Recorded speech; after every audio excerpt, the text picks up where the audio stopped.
All right. Can you see my screen? Mm-hmm. Yep.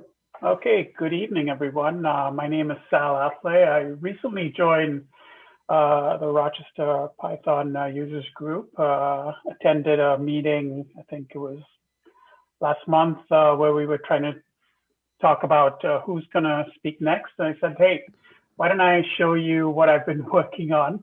And so here it is. It's called low-code machine learning with Colab, PyCaret, and Streamlit. And so I won't go too much about myself other than, like most of you, my roots are in computer science and programming. And from there, I took many different journeys in different areas. But at the end of the day, when it comes back to it, once you're a programmer or a software developer at heart, it never goes away, right? It never leaves. It's the way you look at problems and how you want to break them down and solve them. So I find, working with Python and, really enriching in that sense because it brings me back to my roots. So kind of the hook for the talk is, if you're interested in getting started with machine learning, and I'm not sure if many of you are already in the area of data science or machine learning, so forgive me, but I'll show you what I've been building for my own personal use, using some open source libraries to create a low cost, low code end-to-end solutions. And from a motivation perspective, whenever you work in a company and you develop a code base and then you move on to something else, the code stays with the company. And so at the end of the day, you're left with nothing, right? And so I said, with the quarantine, let me spend some time and invest in building my own personal code base for a hobby or, what Gartner calls a citizen data scientist type of role, right? People who can use the tools and have a background in the subject matter area. They may not be experts, but they love to solve problems. So I kind of place myself in that area. I work a lot with data.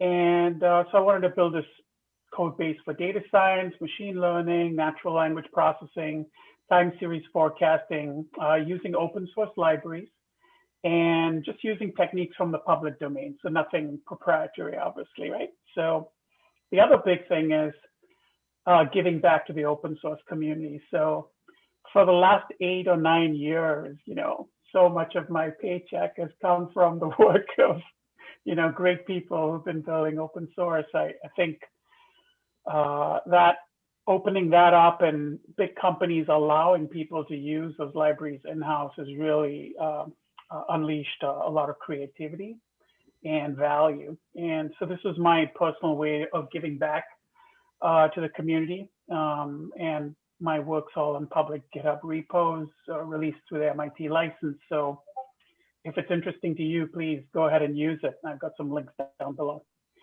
I wanted to enable a low-cost workbench. Not that I'm cheap, but some of these experiments cost a lot of money, especially if you're working in neural networks. Those training a neural network can cost a lot of money. So I was just looking for ways to keep the bill low. I was joking with my son that, we have 2 GPUs in the house, but they're all being used for gaming. So here I am trying to find low cost opportunities. So build a sort of a workbench, right, for experimentation, continuous learning.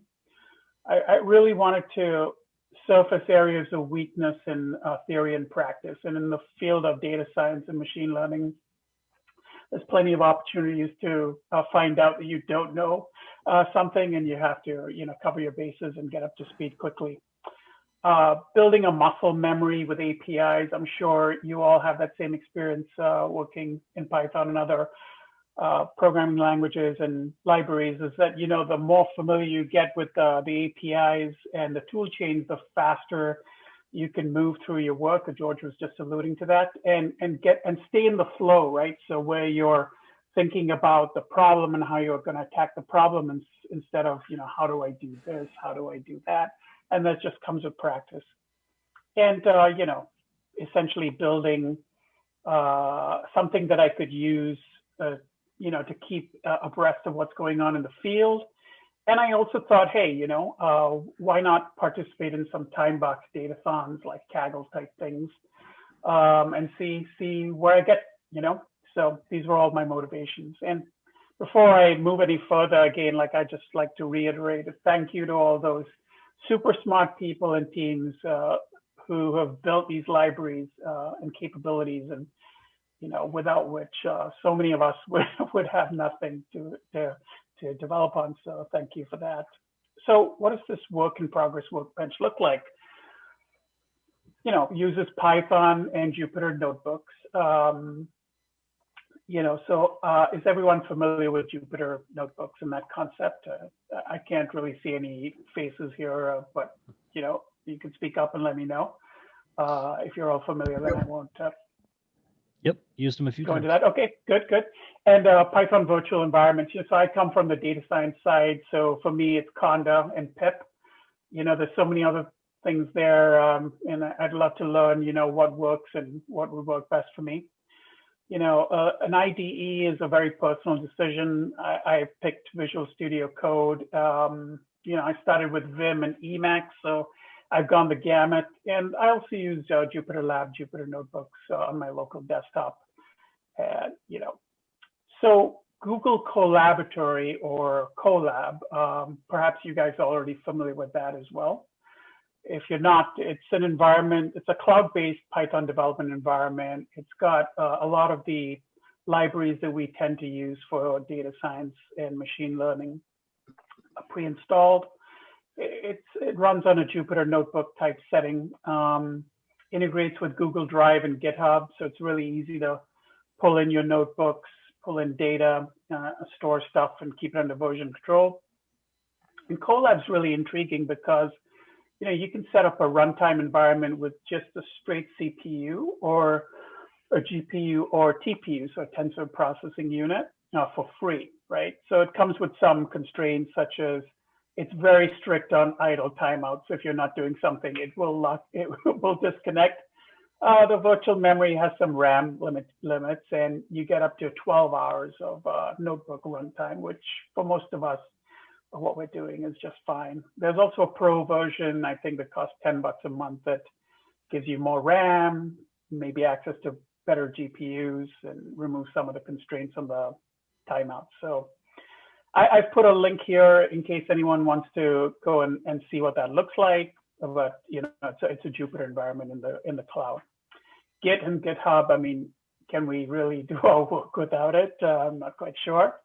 So to get started, you need to be able to create a remote repo and GitHub, connect your local to it, pick a Python-based gitignore file, add new files, stage them, commit, pulling and pushing, that kind of stuff. Nothing much more than that. So there's great tutorials on that if you need that. And I also use GitHub gists, or are they GIFs? I'm not sure, like GIF and GIF, but I think they're GIST. Yeah. So this is what I use to, capture my code snippets so that I can pull them anytime. So I've got a link to that as well. The main workhorse for Python data processing, data analytics is Pandas. I'm not sure if you guys are familiar with that. It was developed by a guy called Wes McKinney. It's considered kind of like a Swiss Army knife.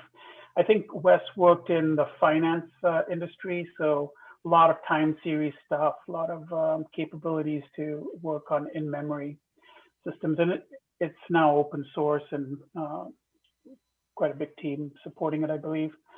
So here, we're really looking to, can you load a CSV file, bring in an Excel file, doing some manipulation on data frames, which are essentially like tabular representations of in-memory data, and build that kind of muscle memory. So there's a lot of excellent YouTube tutorials on the blog posts, and even online courses that you can do to get started.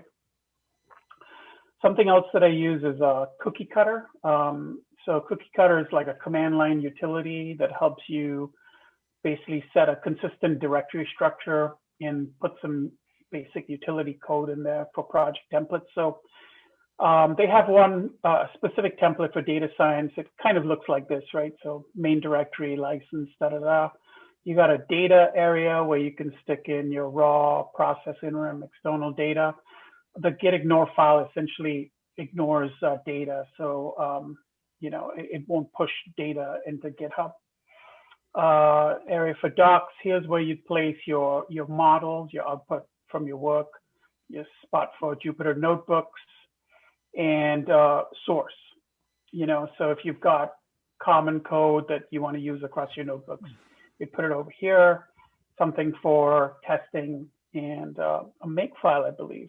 Yep, a make file to help you build some of that stuff out. So it just establishes a consistent practice, especially when you're writing code to navigate. You're working in the notebook directory. You need data from the data folder. How do you get to it? It's just consistent. It kind of works well. Streamlit was developed by a group of people. I think they came from Carnegie Mellon. They were in the area of machine learning and data science, and they identified this need that data science teams really need to be able to transform their work, so their analysis and models they build, into something rich and compelling and interactive. And not everyone has the front end and back end web development skills to finish all of that up, to get it out there. So this is what Streamlit provides. And I got a link here to their webpage, some documentation. And then more recently, they've added the capability of sharing these Streamlit apps. So it's invite only right now. You can go and sign up, and within a couple of days you'll get an invite. I don't know what pricing is going to look like once it goes out, but the really nice thing is that for someone like me, I don't have to fidget or fuss around with getting everything lined up to put it into Heroku or something like that. It's something that I can do, but Streamlit sharing just provides a really easy one button kind of deployment from a public Git repo. It's hosted on GitHub, so easy to do. The other big library here we're talking about is PyCaret. It's an open source, low code machine learning library developed by a guy called Moez Ali. You can find him on LinkedIn. I put his profile here, and his team.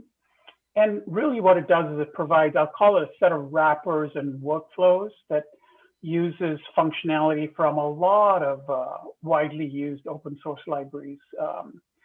And it considerably reduces the amount of code. I mean, it doesn't eliminate writing code, but it certainly reduces that. And I'll show you some examples of that.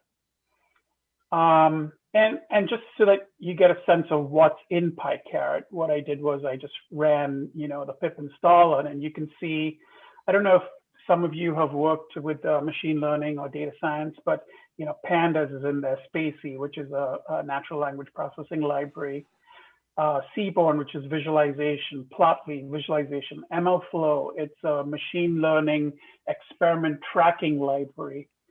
NLTK, natural language processing, a lot of different types of models. It uses a scikit-learn, which is the kind of the gold standard library for machine learning in Python right now. And Yellow Brick, which adds visualization capabilities on top of some of these models. So there's a lot in here, right? There's a lot in here. I don't know what you would call this. A big compilation library, but the nice thing is that it provides a nice framework that I'll share with you.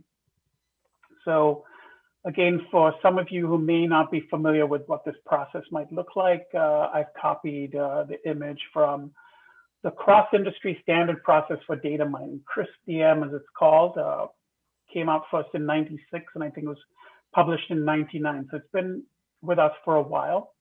And even back, I'm sorry, this didn't size correctly, but even back then, when the world was very definitely waterfall, right? It talked about this iterated development model, starting with business understanding, moving from there to data understanding, data prep, modeling, evaluation, and deployment.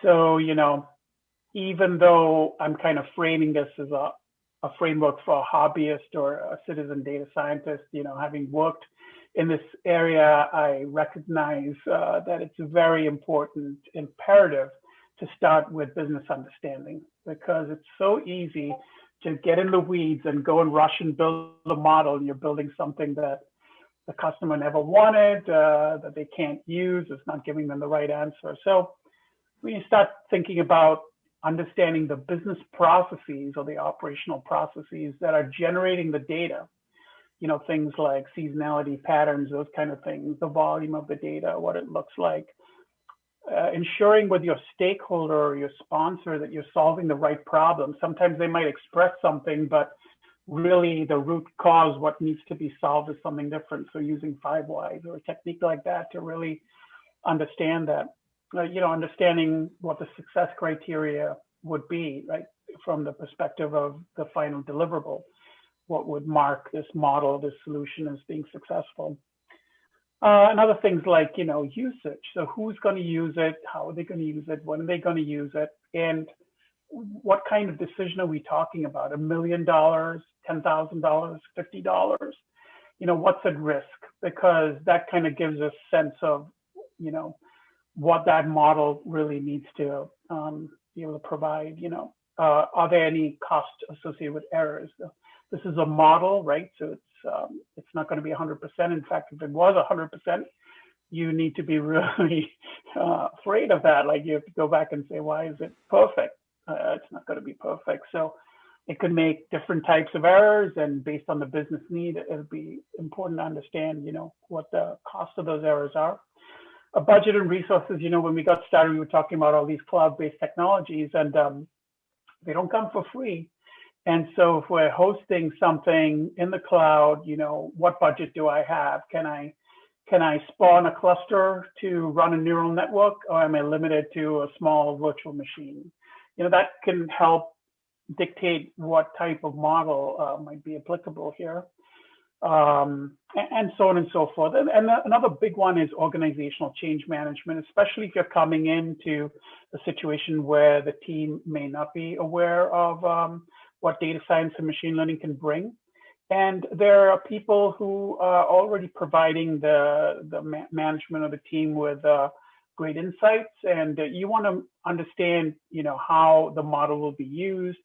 If there's any detractors, kind of work with them, figure out a way to, make sure that they're comfortable working with the model. We've typically used something called triangulation, where we keep the existing work process and run the model in parallel for 6 months or something like that, to give people, a sense of comfort that the model is performing, in different seasons and things like that. So it's really important, because otherwise you'll end up building a solution that just won't get adopted.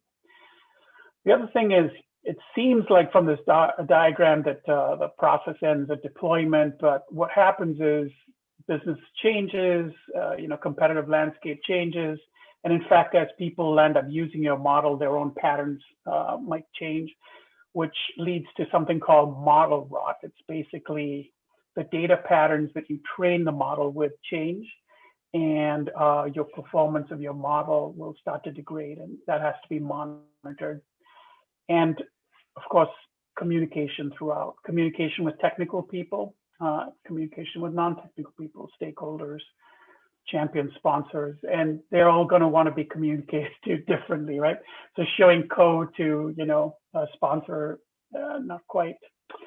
You need to figure out how to do that. Now, the thing is that a lot of these datathons and challenges and toy data sets that we all use to learn, they don't really cover that aspect, but I think it's important as you're studying this or coming up to speed or trying to master it, that you think about the business understanding in the beginning.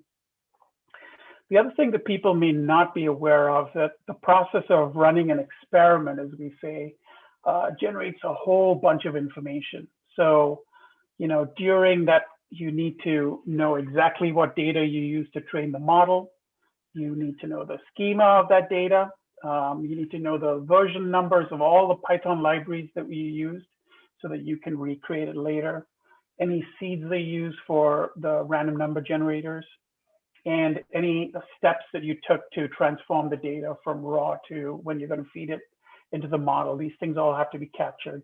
And then for every model under consideration, what was the schema that the model expects because you've done that data transformation? The model seeing a different schema. There's hyperparameters. So hyperparameters are basically parameters that help guide the training of the model. And then there's algorithm parameters that get learned by the machine learning model. So as it's going through the training system, training data, it is finding what those parameters are and their values. A whole slew of charts and graphs and tables that go along with kind of all the performance. You need to persist and serialize your model objects so you can bring it to different places where you're actually going to run predictions off of it. And there's logs and logs and more logs and even more logs. And along the way, as a human being, we're not quite at the stage where maybe Google is, or some of the people like me, we're not at the stage where a machine can make all the choices for you. So you have to be able to capture those decisions and choices. For example, if you're working in a team, you want to be able to review that with somebody who has more experience, make sure you're doing things correctly. The bottom line is it generates a lot of information. And if you do it in an ad hoc way, it just means you're not going to be able to have success recreating your environment, reproducing your experiments, auditing any decisions you made after the fact. And I tend to think of, your model as the current champion, and then you're always evaluating other contenders who could take over and become the champion. So you want a consistent way to be able to do that testing. So it's very time consuming and error prone if you do it manually. So what did a workflow before PyCaret and Streamlit look like? And again, this is from a perspective of a hobbyist, something like that.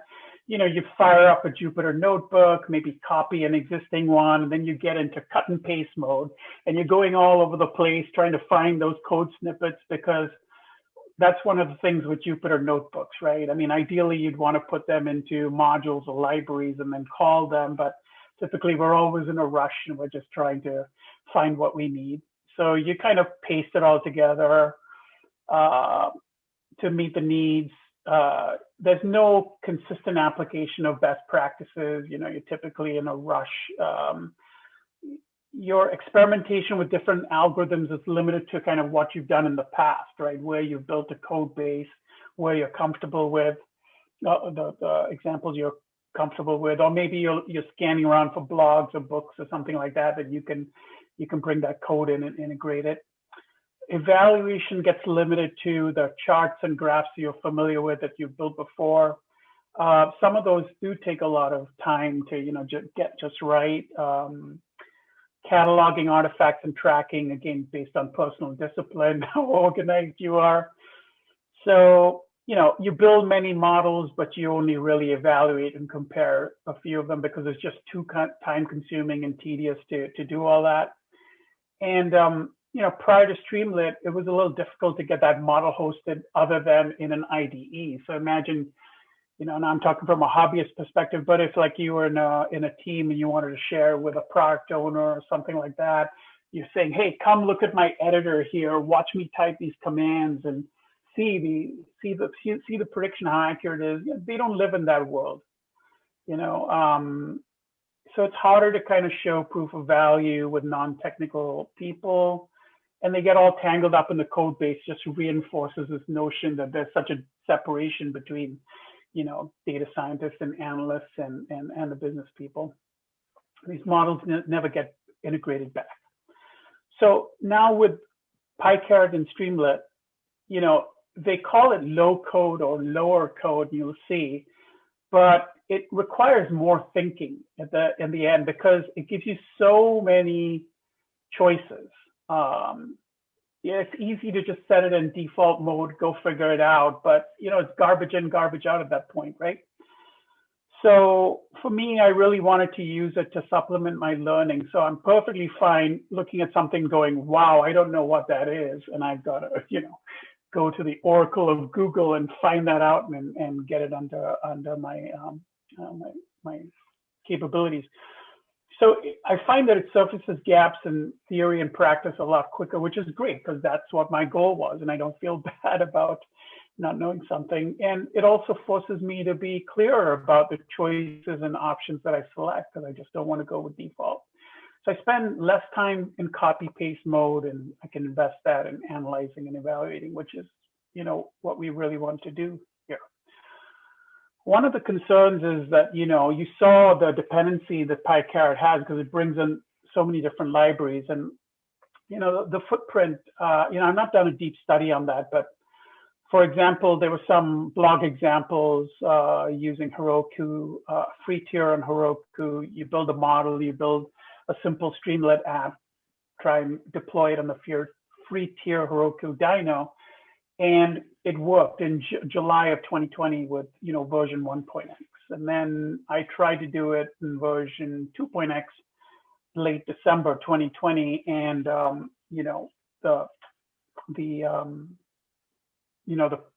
slug or whatever they call it was larger than 500 meg. Now, I'm sure you're saying, come on, Sal, you can't do everything for free and cheap. I get it, so yes, I do pay. I do pay to do that. But the thing is, like, what comes next? So if they want to add some more capabilities, at what point does this become such a big monolith that, now it kind of curtails people who don't have the money to invest in spawning VMs and other systems. Of course, you could always borrow your gaming machine from your son with a GPU and probably run it on that, but that's probably not going to happen for a while. The other thing with Streamlit is, models don't get deployed from an IDE or a Jupyter notebook, right? They tend to be situated in containers like Docker or whatever, or web apps, and Streamlit really helps us place that model closer to the context that it's going to be used in. Without, an app developer, without me having to be very fluent in, front end and back end web components. And yeah, there's no getting around it. If you want to productionize that solution, you need to take it to a web team because you're worried about security and performance and multiple people, load balancing and all that stuff. But I think one of the nice things about Streamlit is it brings your model and that value closer to the user, the end user, and it forces you to think about how it gets placed in the business language, so to speak, instead of the database or data science language. So I'm not worried about whether the interface is called something underscore something. Is like, that's not what a business user wants to see. They want to see in their language. And so, you design that UI. It's very nice for very rapid prototyping and development. I'll show you some of that. And Streamlit sharing. So again, if you're using some of this to build something for your company, you don't want to use Streamlit sharing because you'll have to post that code on a public GitHub repo right now. They're working on something called Streamlit for Teams, which probably works within your firewall. I'm not sure.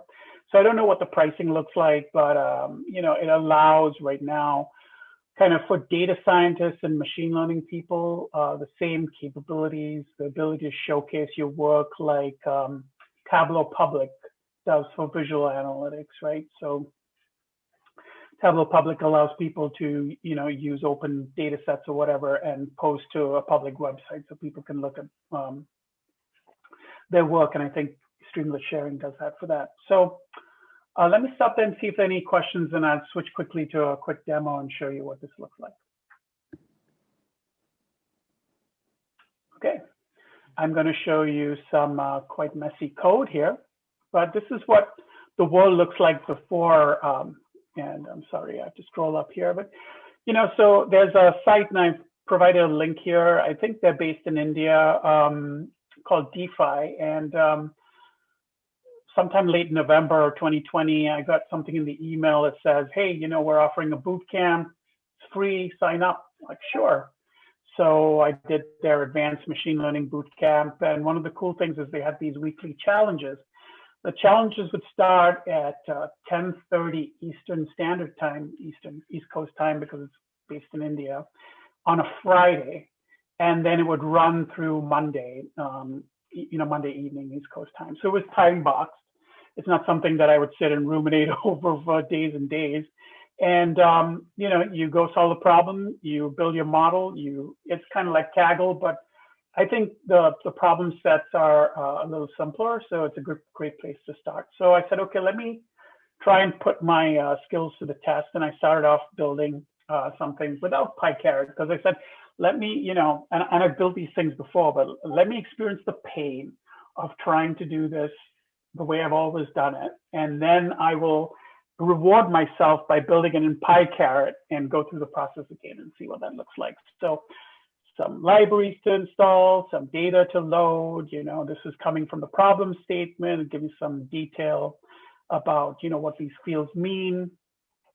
This loan status is the target variable. I'm looking at the shape of the data, how many rows, how many columns. And notice I'm only looking at the training data here because I don't want to pollute myself. And it's called data leakage or something to that effect, of where, you don't want to look at the testing data set. You want to keep that separate. Just focus on training, understand what training looks like, and then you apply those steps to the testing data set. So we look at all the columns, just taking a sample, looking for missing values. So, I'm looking at how many columns have missing values, how many rows. I'm getting a brief description of the numerical values, some statistical properties on that. And I'm looking at the target. So what I can see here is this data is not, imbalanced, meaning there are more of class 1 than there are class 0. So what I'm doing here is supervised machine learning. So they're giving me data with the answer.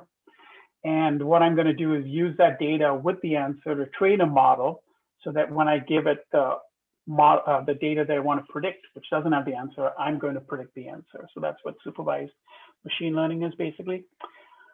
So now I'm doing a series of steps. So you can see how this code is just rolling on here. I'm sure it's nothing compared to what you guys write for your projects, but it's very repetitive, and you land up using the same thing over and over and over again with slight tweaks. So, we're stepping through all this stuff, trying to give me a sense of what's going on. So for example, I'm looking at gender, just looking at where gender was not specified. Is there any interesting thing about that, or where somebody was specified that we didn't know their marital status. It was not a number, so no data provided. What does that look like? So trying to look at things in context, make some decisions about what I want to do to this data to clean it up, transform it, and so on before I push it to a model. So a lot more of that kind of goes on. You can see how we're scrolling through this.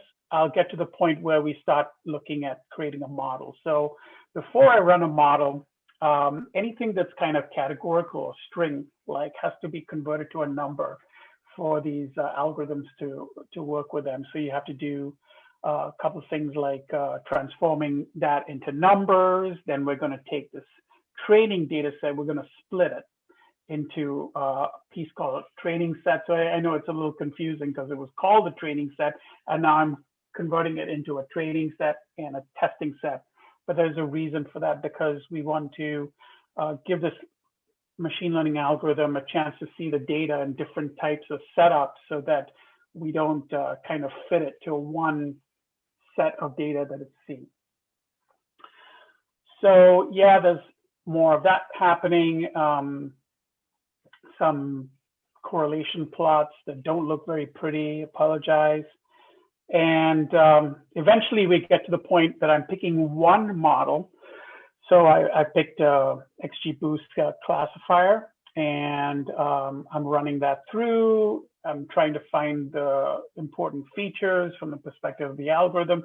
It's telling me, applicant income is very important to this algorithm, loan amount, co-applicant income, so on and so forth.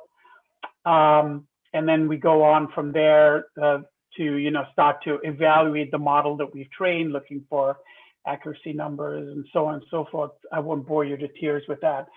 And I'll show you some of this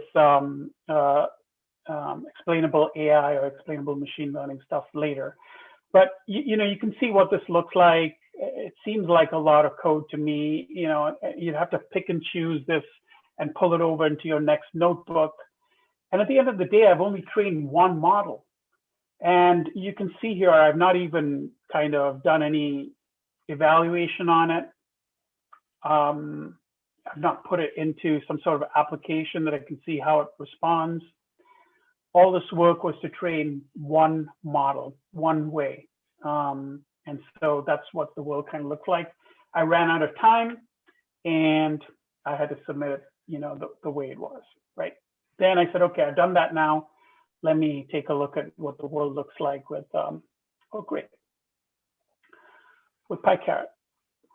So what does it look like? Again, it says low code, but that could be a misnomer because I'm still scrolling up here. But I got smarter here. So this is a little fun I was having. I don't know if you guys have heard about rubber duck debugging from Pragmatic Programmer, again, yes, from 1999. You know, it's a way to teach something to yourself by explaining it to a rubber duck. And apparently a lot of programmers do that. So I thought, hey, let me use that, you know, to jumpstart my own training here, but I'm not sure if I'm going to keep that. But anyway, so now we're bringing in PyCaret, we're bringing in MLflow, which is the experiment tracking. We're bringing some explainable AI piece, some libraries. Now I'm trying to structure things a little better, right? So I've got my parameters up front, so I can use this as a template when I go from problem to problem. I can just change the parameters here. The rest of the code should flow. I'm doing things like keeping a timestamp of when I ran the model so that when I push all these log files out, they're timestamped and I can keep track of what the model was when I ran it. So all in the aim of trying to get a little better with managing the experiment. Loading the data kind of looks the same. Some of this essential, you know, just checking the data is the same. That's not going to change. I've now brought in a library called Pandas Profiling. What it does is it goes and looks at the data frame, and then it gives me useful information. So I can look at things like the distribution of the variables, the type of the variables, some warnings. You know, like if something has a high, now loan ID is a key here, so I'm not going to use it in the model, but you know, things that have high cardinality, you want to treat it a different way in machine learning, etc. So, you know, these are great libraries that can be brought in that, you know, save me from writing a lot of code, and then I can focus in on areas that I want to go a little deeper and write the code for that. There's many different libraries that are available for what they call exploratory data analysis, and Pandas Profiling is one of them. So now I'm setting up the experiment in PyCaret, and you know, there's a setup call, and in fact, you can run PyCaret by just, I think, providing the training data and the target column, and then just give it that, and it will go and figure things out. And that's not what I wanted to do. I wanted to understand what these parameters mean, how they interact, what's the best way to set this problem up given what I've seen in exploratory analysis. And what you can see here is that there are 57 different parameters that you can set, you know, and in July of 2020, there were 40-ish. So as they add more features, this list grows. So you really have to kind of work through, and this is where I talked about the more thinking piece, is like go back and say, okay, what do I want to set? And part of machine learning is heavily driven by how you engineer these features or these columns of information you're providing to the model. And so what you really have to do sometimes is go through multiple iterations and try different sort of feature engineering techniques and see how that behaves. So yes, lower code, but more thinking, because you really need to understand what's going on here. And of course, it's a great way to learn, right? It's like, what is feature ratio? I don't know. Go and read the API, go and look at stuff, and then I'm like, okay, next time I know what that does.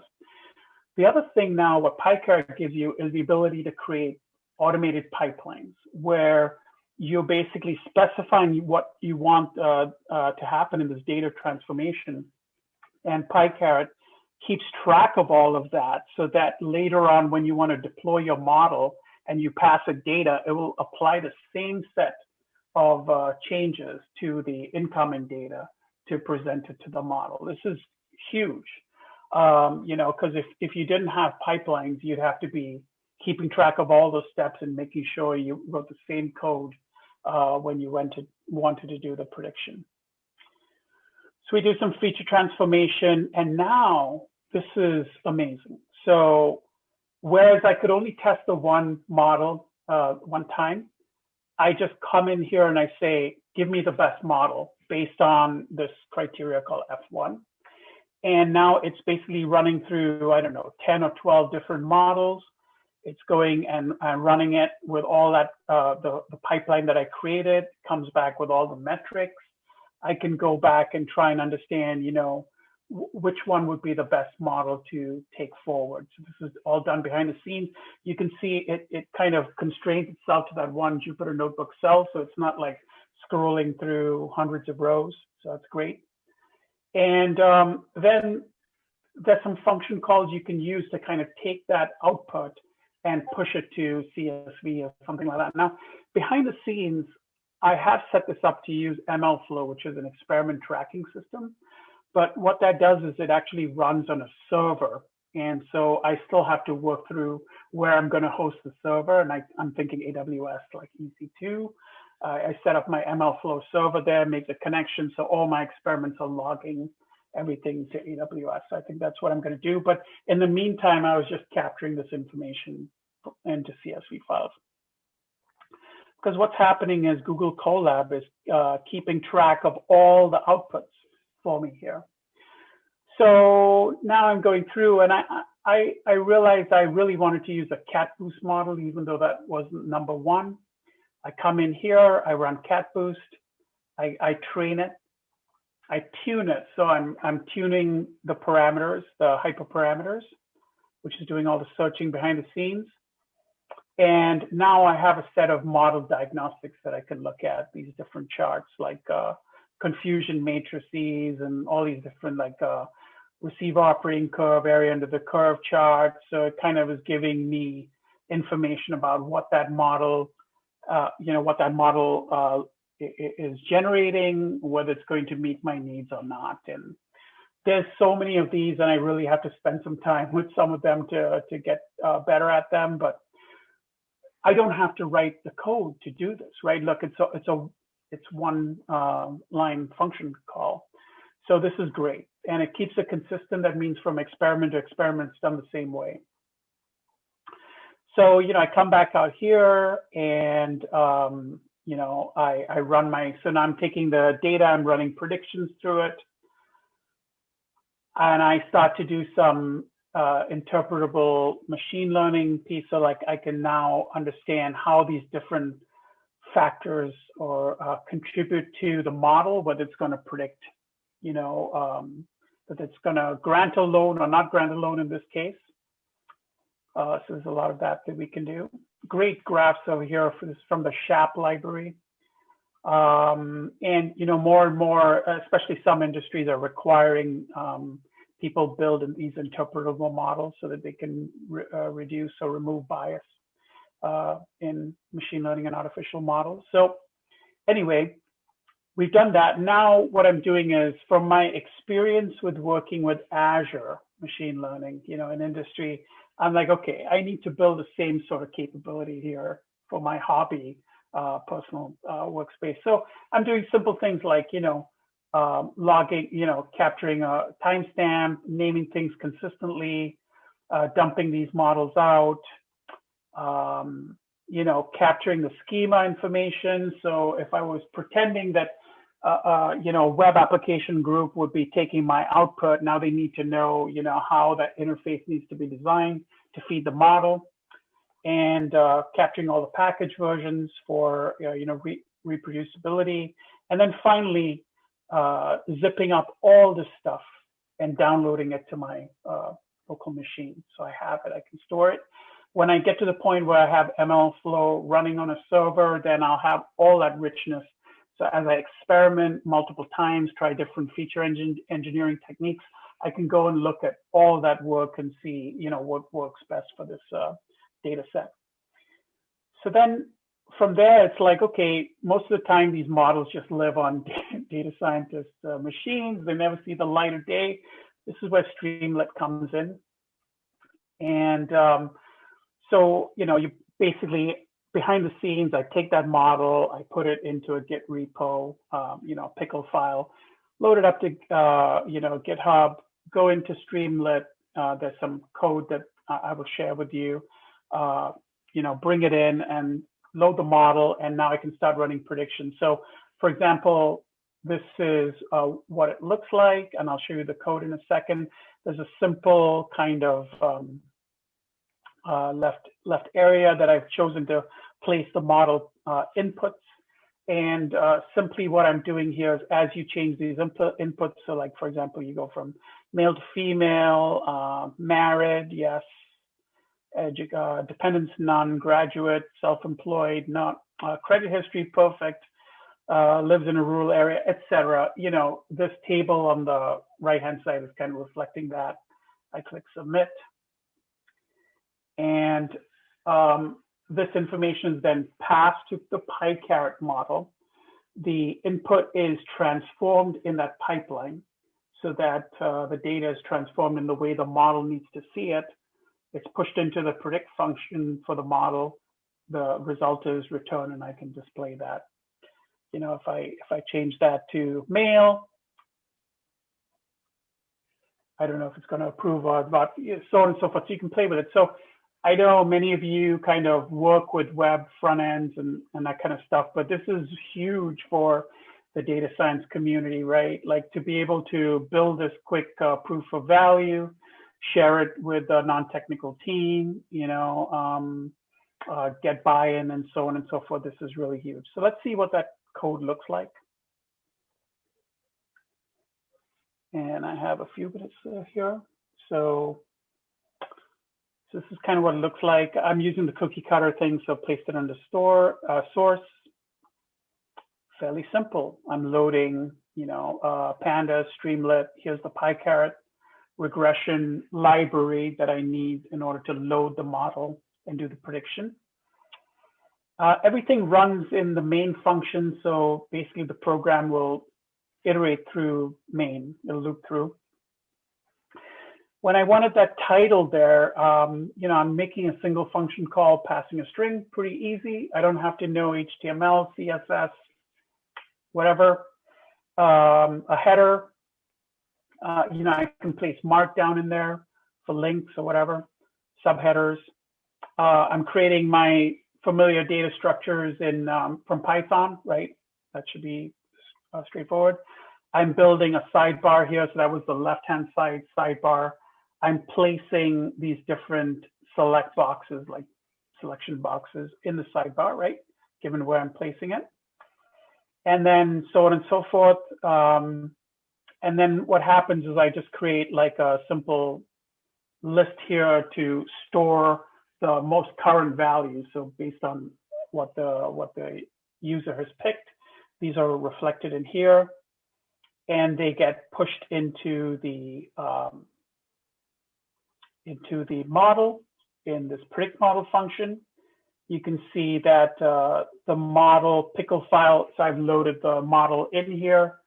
This is the data I'm passing in. And when PyCaret sees that data, it's going to push that through the pipeline that I built when I was training the model, and then pushes it into the model, gives me the output, and that's it. So not rocket science by any stretch of the imagination. The other nice thing is that if you're working with the Streamlit code and you make a change in the code, the browser will automatically update, so you can see that, the kind of hot loads or whatever the term is. So really straightforward for people like me to be able to build something. And I'd love to spend some more time and learn like Next.js and React.js and so on. But right now. Right now, I'm investing time over here, so this is great. So the last thing I wanted to show you is Streamlit sharing. And so Streamlit sharing, again, it's invite only, but there's a web page you can request access. I don't know what the pricing is going to be, but the cool thing is in here is that in order to create a new app, you basically point to your repo and then point to the source for the Streamlit app Python script, which in my case, since I was using Cookie Cutter, was in the source directory, but whatever.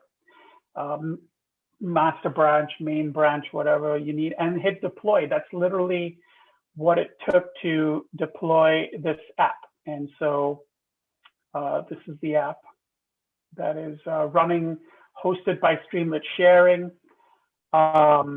I don't have to worry about, so if I looked at the code that I needed to deploy to Heroku, a little more involved, deploying to a container, again, a Docker file, so on and so forth. This is kind of just like perfect for what I need right now. So I know I'm at 5 minutes and I talked a lot, but I just wanted to kind of recap. What I came here to just show you was what the world looks like for Python users who are working in data science and machine learning. Trying to build my own personal repository to help my learning, do some cool stuff.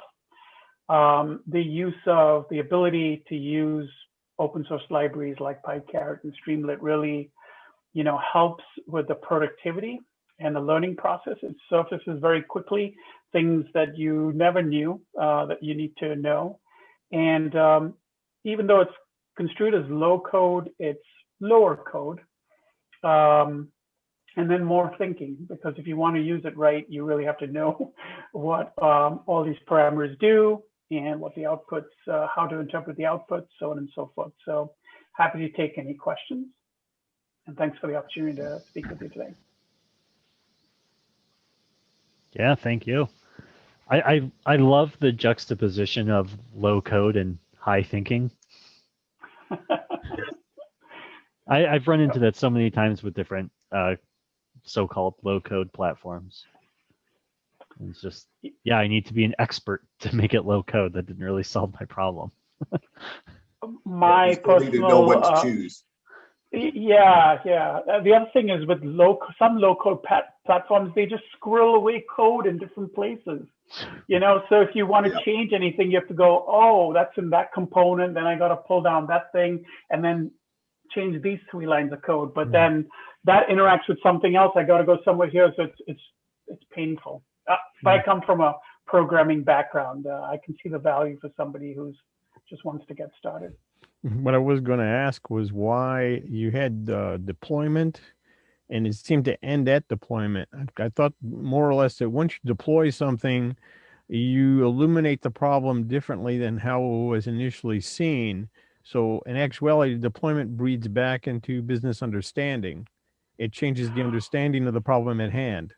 Oh yes, you're absolutely right. It's a closed loop there, right? I think where CrisPM visually it looks like the process ends here, but it's clearly going back to business understanding.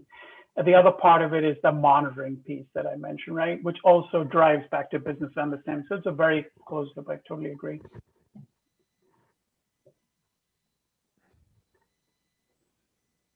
Any other questions? No, we're just overcome by the awe of it all. Oh, thank you. You're very kind. You're very kind. I mean, I hope it gives you a flavor for what data people like me do. I don't know if you come from that background. We use the same language. We probably use it in different ways. I don't know if I would call myself a Python programmer per se, as opposed to a user of Python libraries. But, that's the world we live in. I've been trying to learn more about all the different algorithms and that, because I'm really strong up to like the data cleansing part of it, and manipulation and all that, but understanding all of the algorithms and how to best leverage them, that's where I find a lot of people's gaps are, at least coming from data analysis background. Yeah. Data cleansing, data warehousing, that kind of stuff. And it is such a team sport. There are very few people who can go end to end. They call them unicorns. But there's so many different roles to play, right? I mean, a DBA is just as valuable, if not more valuable, in that role. There's machine learning engineers who kind of take the data scientist work and actually productionalize it and make it, clean, good code. There's data engineers who are kind of pulling data through from this big database system. And what's not shown here is all this complexity of handling, data that's changing on the fly all the time, right? But when you train your data, you need a snapshot. You need to be able to recreate that snapshot at any time. So there's so many different roles to play.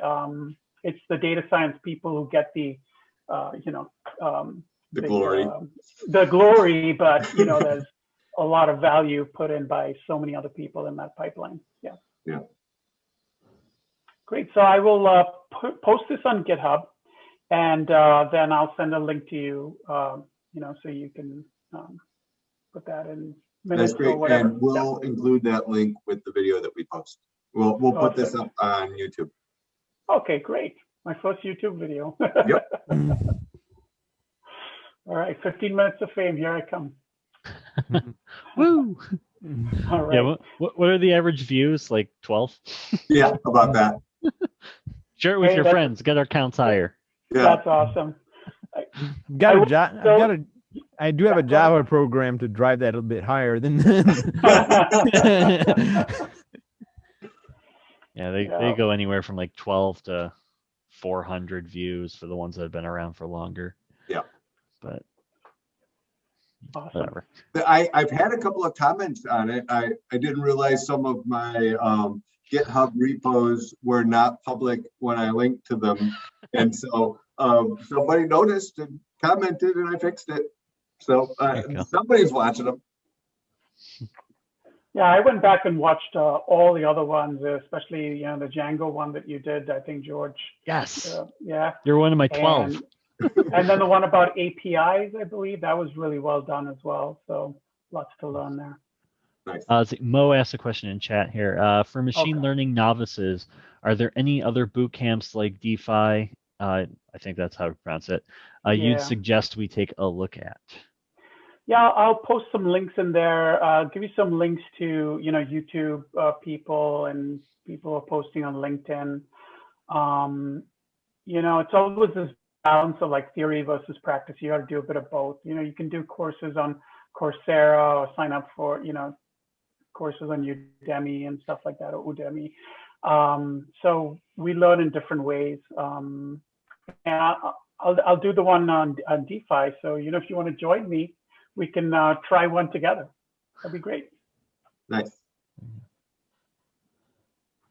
All right. All right. This was fabulous. Thank you.